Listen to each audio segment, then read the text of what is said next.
ఒక చిన్న కోతి నీళ్లు తాగేందుకు నది ఒడ్డుకు చేరింది. అక్కడే పొంచి ఉన్న ఒక భారీ ఉప్పు నీటి మొసలి మెరుపు వేగంతో దాడి చేసి ఆ కోతిని నోటితో కరుచుకుంది. ఈ దృశ్యాన్ని చూసిన మిగిలిన కోతులు భయపడి పారిపోలేదు.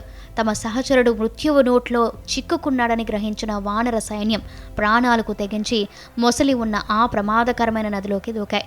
మొసలి కోతి పిల్లను లోపలికి లాక్కెళ్లకుండా ఉండేందుకు సుమారు 20కి పైగా కోతులు ఏకమై నీటిలో రభస చేసి మొసలిపై దాడి చేస్తూ దానిని అడ్డుకునేందుకు అవి చేసిన ప్రయత్నం స్థానికులను ఆశ్చర్యపరిచింది.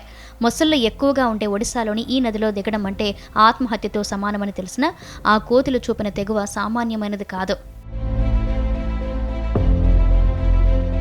వీడియో చూసిన నెటిజన్లు కామెంట్లతో హోరెత్తిస్తున్నారు. జంతు శాస్త్రవేత్తల ప్రకారం కోతుల్లో సామాజిక బంధాలు చాలా బలంగా ఉంటాయి. ప్రమాదం జరిగినప్పుడు అవి గుంపుగా ప్రతిఘటిస్తాయి. ఇలాంటి ఘటనలు ప్రకృతిలో సంక్లిష్టమైన సామాజిక సంబంధాలను తెలియజేస్తాయని వన్యప్రాణి నిపుణులు చెప్తున్నారు.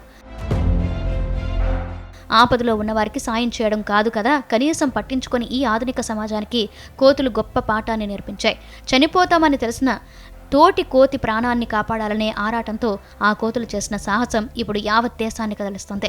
ఒడిశాలో జరిగిన ఈ హృదయ విదారక సంఘటన సోషల్ మీడియాలో వైరల్గా మారింది.